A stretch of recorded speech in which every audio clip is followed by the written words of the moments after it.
Welcome back to Prayagraj education. EMRS के पदों पर हुई परीक्षा और उसके बाद हुए डॉक्यूमेंट वेरिफिकेशन के बाद ज्वाइनिंग लेटर कब तक आएगा तथा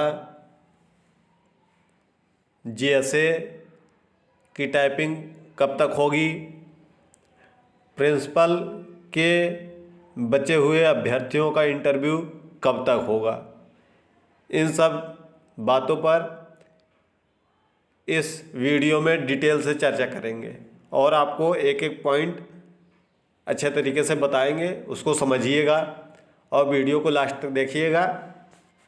चैनल पर नए हो तो चैनल को सब्सक्राइब कर लीजिएगा ताकि आगे कोई भी नोटिफिकेशन आए आपको मिलता रहे जानकारी।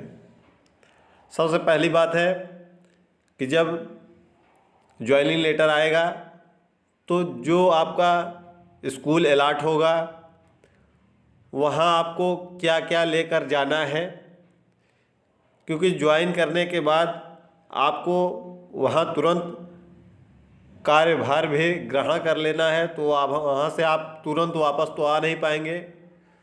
तो अपने सभी दस्तावेज को लेकर ही जाना है। उसके अलावा आपको जो अपने कपड़े वगैरह सभी लेकर जाना है। ठीक है। पहली बात, जो आप DV के समय जितने भी डॉक्यूमेंट लेकर गए थे, आप सभी को पता ही है कि क्या क्या डॉक्यूमेंट आप लेकर गए थे। उसकी मूल प्रति आपको लेकर जाना है और उसके कम से कम 5 सेट फोटो कापी लेकर जाना है। जितने भी मूल डॉक्यूमेंट हैं उनको लेकर जाना है और 5 सेट उनकी ज़ेरॉक्स करा लेना है। ठीक है। और 10 फोटो लेना है। एप्लीकेशन फॉर्म में आपने जो फ़ोटो लगाया था वह फ़ोटो कम से कम 10 ले लीजिए और कुछ नई फ़ोटो खिंचवा लीजिए ताकि वहाँ ज्वाइन करने के बाद आपका बैंक अकाउंट वगैरह भी खुल सकता है। तो उसके लिए और जितनी भी आगे की प्रक्रियाएं होंगी उसके लिए यदि नई फ़ोटो मांगेंगे तो नई फ़ोटो भी लगा दीजिएगा। ठीक है। उसके अलावा आपको जो ज्वाइनिंग लेटर मिलेगा जो आएगा उसको लेकर जाना है मूल प्रति में। ठीक है। उसके अलावा क्या लेकर जाना है, इतनी बातें तो आप जानते होंगे पहले से ही। इसके अलावा आपको मेडिकल फिटनेस सर्टिफिकेट जो कि आपको CMO द्वारा जिला अस्पताल से निर्गत होगा, उसको बनवाना है। ठीक है। और दूसरा है पुलिस वेरिफिकेशन, उसकी 2 प्रतियां होंगी, 2 पेज में उसको आपको बनवाना है अलग अलग। ठीक है, 2 प्रति। तो जो ये फॉर्म, आप सभी के मन में डाउट है कि ये फॉर्म कब आएंगे, या वेबसाइट पर भी अपलोड होगा दोनों प्रोफार्मा और ज्वाइनिंग लेटर के साथ भी आएगा। उस ज्वाइनिंग लेटर में प्रोफार्मा रहेगा और वेबसाइट पर भी पहले से 1-2 दिन पहले अपलोड हो जाएगा जिस दिन ज्वाइनिंग लेटर आना रहेगा। तो ज्वाइनिंग लेटर के पहले या प्रोफार्मा आ जाएगा। उसके लिए आप पुलिस वेरिफिकेशन अपने नज़दीकी जो पुलिस थाना या चौकी जो भी हो वहाँ से आप वेरिफिकेशन करवा लीजिएगा अपने नज़दीकी, और मेडिकल सर्टिफिकेट बनवा लीजिएगा। उसी प्रोफार्मा पे बनवाना है जो EMRS जारी करेगा, जो ज्वाइनिंग लेटर के साथ भेजेगा। ठीक है। आपको अलग से जो प्रोफार्मा वेबसाइट पर या गूगल करने पर दिख रहे होंगे उस पर नहीं बनवाना है। आपको जो प्रोफार्मा EMRS द्वारा निर्गत होगा उसी प्रोफार्मा पर फ़ोटो चस्पा कर लेना है अपना पूरा डिटेल फिल कर देना है, उसी प्रोफार्मा पे आपको यह बनवाना है। फिर आगे बात होती है जो ये आपका प्रोविजनल लेटर जारी हुआ है, उसमें लिखा होगा एक प्रोबेशन पीरियड, यानी परिवीक्षा काल, परिवीक्षा अवधि, जो कि 2 वर्ष की होगी।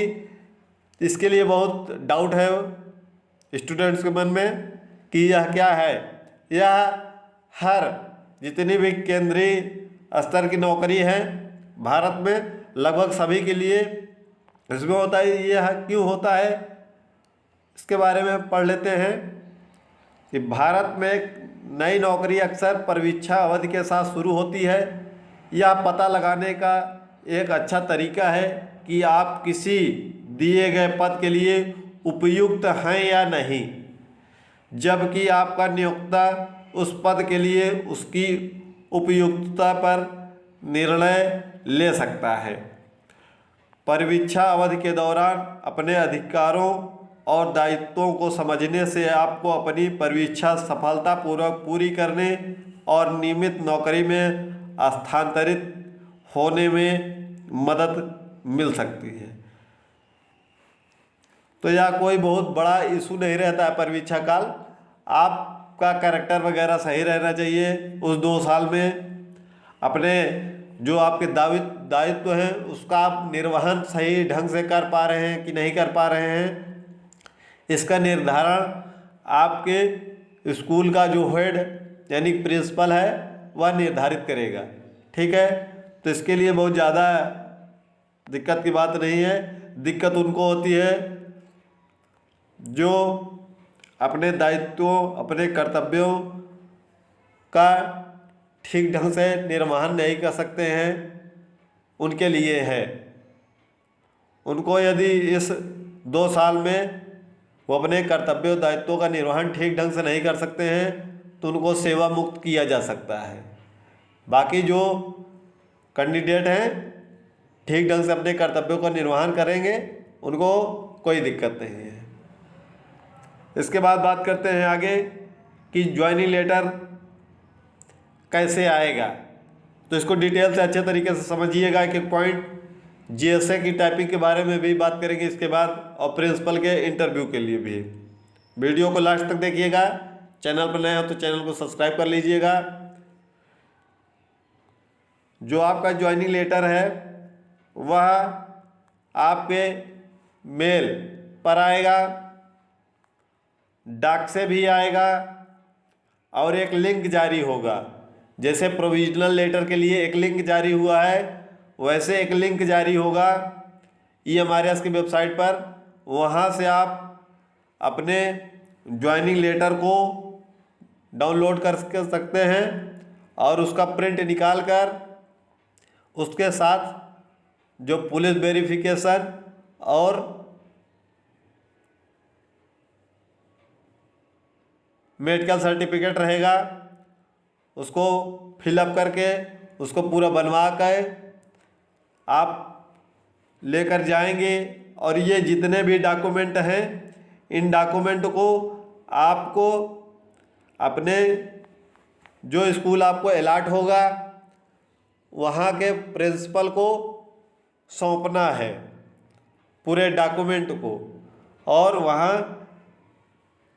इसके अलावा यदि आप तुरंत जल्दी से जल्दी, क्योंकि हर विद्यालय में लगभग 8 से 10 लोग तो नियुक्त होंगे ही, तो 8 से 10 लोग नियुक्त होंगे। यदि आप पहले जाते हैं, जैसे ही ज्वाइनिंग लेटर जारी होता है, आप अपना सब भी डॉक्यूमेंट बनवा लेते हैं और वहाँ पहले ज्वाइन कर लेते हैं, तो आप सबसे पहले ज्वाइन करेंगे तो आप सीनियर रहेंगे। इससे आगे आपको भविष्य में बहुत बेनिफिट मिलेगा। यदि आप मान लेते हैं कि किसी ने 15 मार्च को ज्वाइन किया, किसी ने 16 मार्च को ज्वाइन किया, किसी ने 17 मार्च को ज्वाइन किया, तो जो 15 मार्च को ज्वाइन करेंगे वह सीनियर रहेंगे। इसके अलावा यदि आपने प्रोविजनल डिग्री वगैरह जमा किया है और आपको मूल डिग्री मिल गई है, ओरिजिनल डिग्री मिल गई है, तो आप उसको भी लेकर जाएंगे उसके साथ में। आपको पहले से ही पता है, हमने पिछली वीडियो में 2 वीडियो में बताया है कि आपका स्कूल का जो आवंटन हो रहा है वह आपके अंकों के आधार पर आपको स्कूल अलाट हो रहा है। जहाँ जितनी सीटें हैं, सीटों के बारे में भी पिछली वीडियो में बताया था कि प्रत्येक राज्य में कितनी कितनी सीटें हैं टीचिंग स्टाफ की और नॉन टीचिंग स्टाफ की। तो उसी के अनुसार आपको स्कूल अलाट हो रहे हैं। लगभग सभी को रीजनल लैंग्वेज के हिसाब से टीजीटी में अलाट हो रहे हैं। ठीक है, और आगे बात करते हैं। ये आपका ज्वाइनिंग लेटर जो है वह जो डाक से या मेल से या वेबसाइट पर लिंक द्वारा आएगा, वह कब तक आएगा? इसके प्रोसेस स्टार्ट हो जाएंगे 6 तारीख से। 6 मार्च से स्टार्ट हो जाएंगे और 9 मार्च तक यह कार्य पूर्ण कर लिया जाएगा। जो अभी वहाँ से जानकारी मिली है, कल यानी कि रविवार को भी नेस्ट का ऑफिस खुला था। सभी कार्य बहुत तेज़ी के साथ निपटाए जा रहे हैं, क्योंकि लगभग 8,000 के आसपास में लोगों को ज्वाइन लेटर देना है। तो यार थोड़ा सा उनको स्कूल अलाट करना, ये सब काम करना थोड़ा सा समय लगता है। तो लगभग ये 6 मार्च से 9 मार्च के बीच में उन्होंने बताया कि इतने तक हम ज्वाइनिंग लेटर लगभग दे देंगे। ठीक है, अगर 6 तारीख तक नहीं आता, अगर साथ में वो उनको देना होगा सभी विषयों का, तो लगभग 9 मार्च उनका हो जाएगा। बाकी वो कोशिश करेंगे कि अगर कुछ विषयों का जारी हो जाए तो 6 मार्च को ही शुरू कर दिया जाए ज्वाइनिंग लेटर देना। ठीक है, ताकि बच्चे जल्दी से जल्द ज्वाइन कर लें। और इनकी लास्ट डेट लगभग 31 मार्च रहने वाली है। अभी ये नहीं कहिएगा कि 31 मार्च को ज्वाइन करना है, 31 मार्च को नहीं ज्वाइन करना है।